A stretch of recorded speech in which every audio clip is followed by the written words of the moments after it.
What's going on, guys? I am here with former UFC lightweight and title contender, Raging Al Iaquinta. We're going to talk a little bit today about Al's transition from UFC into real estate. Al, for those that don't know, I guess tell us a little bit about what you do, what kind of properties you sell, and everything like that. We are residential and commercial brokers here on Long Island. Really anywhere, Manhattan to Montauk, Bayville to Sayville, you name it, we sell it.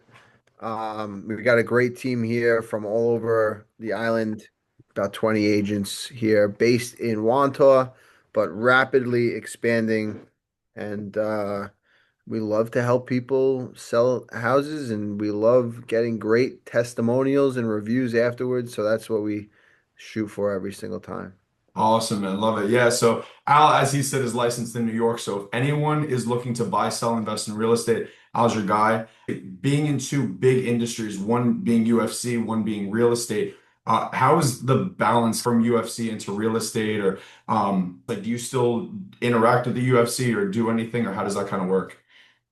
Yeah, I'm still, I still work with not as much as I'd like to or as much as I used to, but I'm still in the gym. I'm still training with a lot of the guys that up and coming guys. I still go out and see Aljo and Marab from time to time. I'm still in the world, but a lot of my time now is, working on my business, working on my new martial art, the art of sales, Yes, and sir.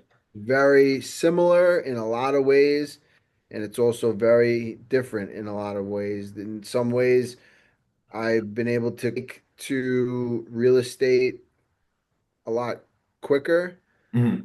than most people when they would start, you know, me coming from the fighting uh, sphere of influence, the people in the fight game trusted me to sell their house or help them buy a house. They trusted that even when I was starting out, that although I didn't have the experience, I let my friends and potential buyers and sellers know that although I did not have the experience, I did have the knowledge to find the people and associate my people with those people that can get it done. I've always found good coaches, and I've done the same thing in real estate, found people that have been able to help me where I want to go. And it's definitely been a quicker learning curve, I think, because of my fighting background. No, man, it's awesome. I mean, you went from fighting for belts to now you're fighting for your clients, right? You want to make sure you're looking out for their best interests and, taking care of them as much as you can. I see you're all over social media and everything like that. Obviously, I'll link those right down below. But I guess transitioning, it must have been like a mindset shift. Obviously, in the UFC and MMA in general, it's a lot of discipline. And same thing with real estate. I mean, working nonstop, taking care of your clients, taking phone calls, going on listing appointments and everything. Were there any things that carried over from the UFC or from MMA into real estate, like as far as mindset? Well, I mean, I was negotiating with Dana White in the UFC, Yeah, and exactly. I was trying to negotiate with a monopoly, and I was pretty successful in a couple of my negotiations. So you think if an agent from Keller Williams negotiating with them is going to intimidate me at all? Deadly mistaken. You know what I mean? I think that I took off running. As far as that goes, mindset. Yeah, it's there's millions of fighters in the world, and there's millions of real estate agents in the world. What is going to separate you from the other million? And in real estate, it's the same things. There you in fighting, you come in with your gifts. You're naturally strong, you're naturally fast, you're smart, but you have like your baseline. You really can't control that. As a real estate agent, you come into the business, you might have a good sphere of influence. You might know everybody. You might be just a person with the gift of gab. You can talk. There's some agents, they come into the office. I never really was like that too much, but like just be able to talk to anybody and immediately they love you and they want to do business with you. Like everyone has a certain level of all these things, but you can't control that. You can work on everything, and that comes. It's the hard work. That's Mm. one thing that you can control as a mixed martial artist trying to become a UFC champion, or as a real estate agent day one trying to become a rock star agent. It basically just boils down to one thing. It's who's going to outwork, who's going to outsmart the rest of the competition. That's what it is. It's competition. Real estate and fighting are so similar. It is like it's scary. Yeah. Oh no, I bet. Like I said, I mean, fighters, you're going up against all these different people. Everyone wants to make a name for themselves. And same thing with real estate. You have so many people wanting to make a name for themselves, like take over their industry, take over market share. But like being in real estate, obviously making that transition. Do you have, I'm sure you have hundreds of thousands of followers all across social medias and everything like that. But do you have clients that I guess that you're working with that, they recognize you and they're like, hey, I've seen him before on TV. It's got to Definitely. be a pretty cool feeling. I mean, I'm sure you get that a lot, but It yeah, it definitely helps. I, while I was still fighting in the UFC, I had kind of seen the writing on the wall, a couple injuries. I realized that the UFC wasn't, you can make a lot of money, but you could also, there's a lot of risk. And I saw real estate being my journey after the fight game was over. So I kind of use my popularity in the fight game. After one of my fights, I think the Diego Sanchez fight, I said, I'm selling real estate. If you're looking to buy or sell a house, and someone did. It was not too long after that. Gentleman gave me a call from East Meadow and sold his house in East Meadow. Um, awesome, man. Yeah. Became great friends with him, still friends with him to this day. Still follow up with him here and there, and he's in Connecticut now, living the good life. But I was able to help him, and it was all because he saw me on TV, and he said, "I don't really know any real estate agents, but I know that guy probably works pretty hard, so why Yeah. not give him a shot?" Yeah. No, exactly. And that's what I was going to say. I mean, obviously, you've been kind of all over the place. You fought in Australia, you fought in England, you fought all over the states, Tennessee, Wisconsin, all over the US and everything like that. And that was going to kind of be my next question. Obviously, you said the turning point was kind of that Diego Sanchez fight, but what stood out to real estate specifically? You know what I mean? Because I feel like there's so many different avenues that you could have gone to and everything or other things that you could have thought of. What stood out for you, at least in real estate, to kind of make that jump in such different industries? It just kind of like naturally, um, when you're doing jujitsu, you're doing jujitsu and you're at a Friday class at noon. You know what I Mm. mean? Like most people are working 9 to 5. It's like, who's there at noon? Why is like, what are these people doing? And sure enough, a lot of them were doing real estate. They're involved in real estate. Good friend of mine and mentor, Nick Lamagna. He's Sarah BJJ black belt. He was at the noon class one day, and I was like, oh, I'm getting my real estate license, and he was like, right. So before that, Uriah Faber was my coach on The Ultimate Fighter. Mm. So he's huge in real estate, preaches real estate Uriah investing. Favors? Oh yeah, yeah, yeah. Really? I did not know that. That's Oh, pretty no, that's cool. so. I mean, like before 2008, when they were giving mortgages out to everybody, he Yeah. bought like a whole block. He bought I think like four or five houses on the same block. Really? I didn't know that. He rented them all out to the fighters. And the market crashes, whatever. Most people couldn't pay all the mortgages, a lot of foreclosures, but he had them rented to his fighters, and they paid off the mortgage, and he made a killing. Uh, House hacking is what they call it now, but back Mm. then he was just it was the Faber. He just bought a bunch of houses, rented it out to his fighters, and I that was kind of like the blueprint. And then when I got hurt, I got my real estate license. I told Nicky Knuckles that I got my license at jiu-jitsu one day. He invited me out to one of his seminars that he does real estate investing seminars. So I kind of got hit with the investing side of things from him, and just I just saw so much opportunity, whether it's investing in real estate or whether it's helping um, the Long Island people buy or sell. It's just such a great thing to, and it's similar to fighting. It's like, you sell a house, you're on top of the world. You want to build off of it. You win a fight. It's like, what's next? You keep climbing, and you kind of take over the market share. And I love the town that I'm living in. Wantagh is the town I grew up in, the town my office is in. So I have just a great rapport with the community and the neighborhood and the people. They trust me. They believe in me, and they've seen me fight. And it's kind of cool when they reach out to me and they're like, you always did right by the town, and you always represented us well, and now we want you to represent us in the sale of the house. And it means the world. Yeah, I mean, talk about representing the town. What was that? That was 223 that you stepped in, right? That was in Brooklyn. When Yeah. we'll get to the UFC questions a little bit. I want to wrap up some of the real estate ones, obviously, but man, it was crazy. I was watching some of the highlights of that a few weeks ago too. When I reached out to you actually, and I was like, man, I was like, we got to get him on.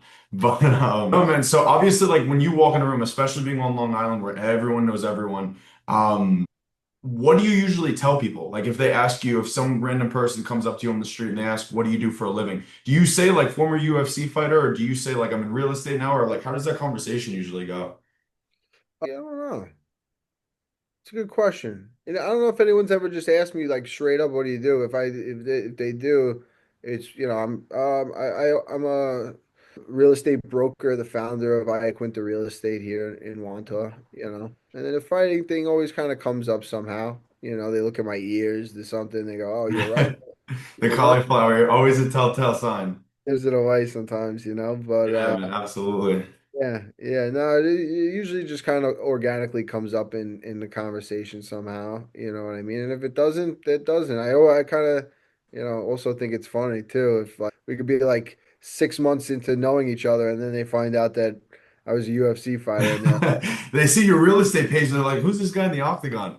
definitely tell there was something off about you. But yeah, Oh man, no, that's crazy. It's gonna be cool though. It's probably like a like you said, like kind of a weird thing. You know what I mean? Like if someone asks you, it's you just I don't know, yeah, broker yeah, owner of a real estate company, and then they find it and you're like, yeah, yeah. It's good to have like keep it in the pocket. You know what I mean? awesome, man. Did you get a chance to watch the fights over the weekend? I did. I Yeah, did. what did you think? Ellie is a bad dude, huh? Yeah, he's crazy. Next Yeah, generation for sure. It was tough going into it because so we went and everyone knew Ilya was gonna win. But all of us love Charles. My wife and I love Charles. All my brother, all of our friends like love Charles. We yeah, love Ilya too. So my friends were like, "Who do you have in this fight?" And I was like, "Honestly, man, I'm just a spectator. I'm not picking anyone for this fight. It's gonna break my heart either way." But what do you think of like Ilya and some of these guys coming up? I mean, obviously they're making such a huge name for themselves now and kind of speed running things. Joshua Van went from unranked to number one contender in like a span of a few months. What's kind of your take on that? yeah. My buddy Jason Griggs, who's also he's a real estate agent broker in Las Vegas, and he actually owns the Tough House. Okay. He rents the house out to the UFC when they do Tough and the power slap. Oh, Uh, that's cool. And he was like, he told me, he goes, this guy Van is good. And this was like 3 weeks ago. And I didn't really, I was like, oh yeah, I know. I was like, look, that's all I knew. I knew what he like looked like. I knew his fight. Like, I couldn't really tell you who he fought or anything. I watched him that night, the night that he fought in the Prudential Center versus Hmm. Marab. Sick. What a fight. Dude, yeah. Right. And then 2 weeks later, he turns around and does it again because it's guys like him. Like that is what makes this sport so great. A guy can be like, you may be familiar with him, and then within 3 weeks, he turns himself into an absolute superstar, probably fighting for the title next. It's incredible. Crazy. I heard talking about real estate. So I read online, so after 316, he bought his mom a house. And while he was giving his mom the house, Dana called him and asked if he could step in. And he was like, give me 1 second. Give me one Yeah. second. I'm doing something real quick. He called Dana back and he's like, let's book it. So in Hell yeah. 3 weeks' notice, he bought his mom a house. And just that turnaround, he was like, yeah, let's do it, man. It's crazy. And like with all these up and coming fighters, I mean, obviously, I know you train and everything like that too. I'm sure you're seeing some heavy hitters in the gym now. Do you have anyone that kind of like stands out that you want to, I guess, shout out or that you want to plug a little bit? Yeah, we got an up and coming this kid Levon. He's gonna be fighting here in like August, end of August, I think. And Oh yeah. he comes from Russia, and he's got like I don't know how many professional kickboxing fights, Oh but yeah. when the world sees this guy move, the way he kicks, the way he's ferocious in there, he's scary, he's long, he's tall, he's big for the weight. What division is he fighting? He's lightweight. He's Oh, he's lightweight. lightweight. Oh yeah, that's already a stacked division. I feel like any promotion, PFL, UFC, Bellator, anything. Yeah. What did you say his name was? Levon. Levon. All right, cool. I'll be on the lookout for him. I'll send you a text afterwards and I'll ask for his name. Yeah. Um, yeah, man, it's crazy. All these newer guys and everything like that. But I want to talk a little bit, if you don't mind, about the build-up to, or I guess kind of the timeline with the Khabib fight. Obviously, like a crazy, I think it was 24-hour notice or 12-hour notice. I guess what was kind of like the build-up or the mindset? Because it was between you and I think one other person that Dana called. What did that kind of process look like, going into it? It was Mike Chiesa was on the card. I think he was ranked ahead of me at the time, and he got cut with the glass when kind of through the thing through the window. Mhm. Uh, Anthony Pettis was on the card, um, and I think he like priced himself out of the fight. He was like, "Yeah, I'll do it for like $5 million," and they were like, "No," So yeah, they called me. I was harassing Sean Shelby, and at the time he didn't like me too much. I don't know if he still likes me too much. I think he does, but at the time he didn't. And you know, I was just running around the hotel lobby yelling, "Shelby, give me the fight. I'm your guy." Sure, enough guys dropped out, and whatever happened, I got the fight. It was 36 hours before the fight, and what a whirlwind! My adrenaline carried me through that whole thing because I didn't really sleep too much like the night before. I was Oh just yeah, I bet. so excited, you know what I mean? Just like so amped up and just ready to go. I wish the fight was like right. I wish I would have said yes and the fight happened right then and there. The build up was just crazy. I had to go through all the new interviews and I had Yeah. to go media like right away. Luckily, I mean, you didn't have to travel much. You went right to like Brooklyn or something like that, right? It was in. I was on the card already. I Oh, was oh, oh, that's right. Okay, yeah. And then, well, because you weighed in like 155.3 or something, right?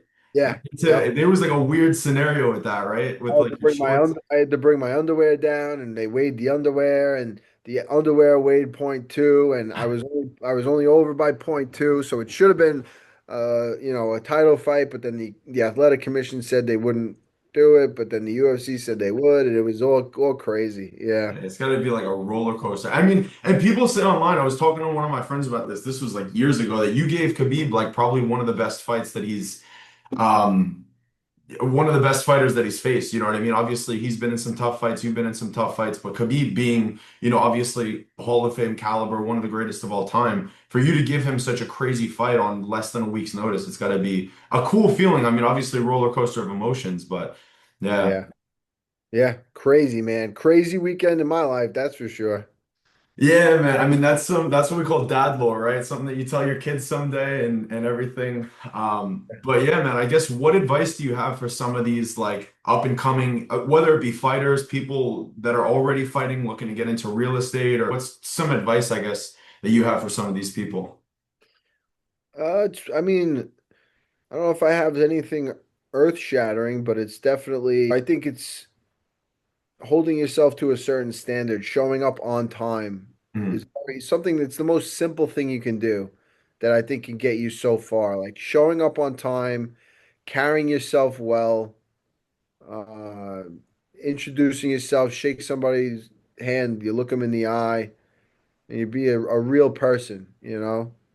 And I think that already probably takes you, if you're on time, especially in this day and age, I don't know, you know what I mean?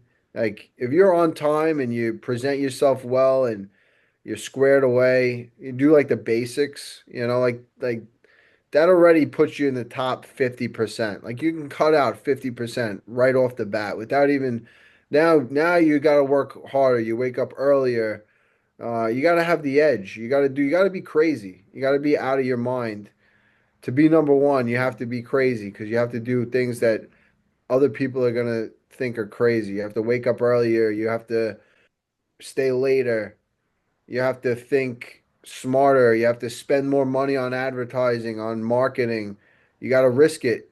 You got to, what do they say? Burn the ships, right? You're burning the ships. That's it. There's no getting back. You spend all your money, on training, on advertising. You live in a one-bedroom apartment and keep telling yourself that you're going to make it, and eventually you will.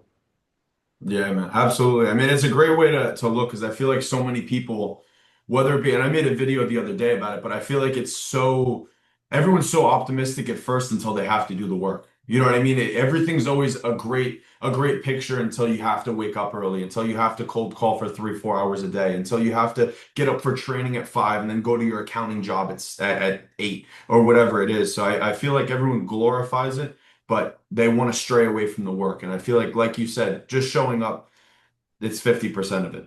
You're cutting out half of those people already. One more question for you before I let you go. I know I've taken up some of your time. I appreciate you being with me.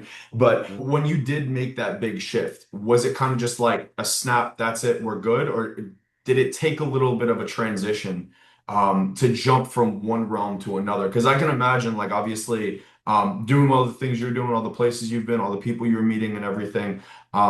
It was probably kind of a weird step mindset wise. Was that a big shift? Yeah, I think I'm still learning things every single day.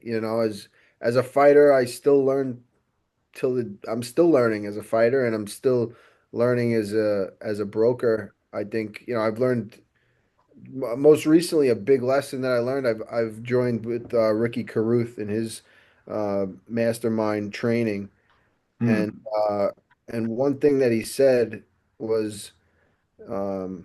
I'm not going to do it justice the way I say it, but what he said essentially was that there are so many yeses out there in the market. Don't waste your time trying to turn a no into a yes. And that was like something that I was like, oh shit.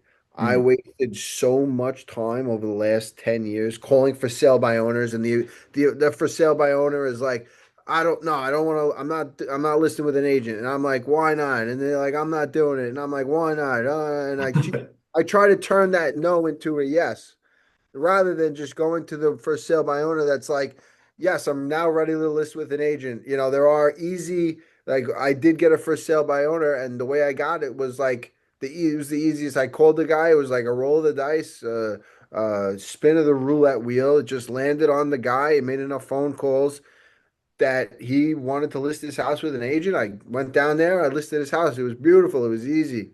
You know what I mean? It was the timing was right, the seller was right, but I would spend so much. I'd get into arguments on the phone. I'd be like, "No, you need a real estate agent. You don't understand. You can't do it yourself. Can't you see it's been on the market for 3 months and it hasn't sold? I could sell in a day." And they're like, "We don't care. We're not." And they'd hang up, and then I'd call them back and I'd say, "I think we got disconnected." Well, and I would try so hard. My goal would be to get this person to sign with me when they never would, rather than just hang up on to the next. Nope, Yeah.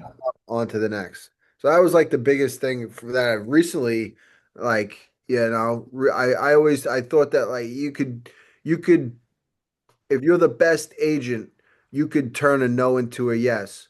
And maybe that's true, but why waste so much time trying to do that when you could just rack up the easy yeses, you know? Mm. I feel like it's like admirable because it's got to be tough being on such a high level, competing at such a high level, and then like coming into an industry like this when someone says no, like it's admirable that you're not like, you know who I am. Oh, You know what I've done? You know what I mean? Like you can't do that because it's just like the name of the industry, but like it's yeah. admirable. It's got to be crazy just to like bite your tongue sometimes and be like, listen, do you know who I am? Like, do you know who I fought? You know where I've been? And it's got to be crazy, man. But like I said, man, I admire the hell out of you. I think great career. Following you on social media, seeing what you're doing now, I think it's awesome what you're doing. Originally from Long Island, so like I said, anyone I have, I'm sending them your way. Anyone that's watching right now, if you're looking to buy, sell, invest in real estate in New York, specifically Long Island, Al is your guy. I'm going to link all of his socials down below. Al, I don't know if you want to add anything before we wrap things up, but yeah, great having you, man. I appreciate it again. Thanks for taking the time. I appreciate you having me. If you're looking to buy or sell anywhere, Manhattan to Montauk, Bayville to Sayville, Iaquinta Real Estate 9922888. Iaquinta Real Estate. Awesome, brother. I appreciate it. Have a great day. We'll catch up soon. Thank you so much for thank you so much for being here, Al, and have a good one, brother. Thank you. Thank you for having me, brother. Cheers. Yes, sir.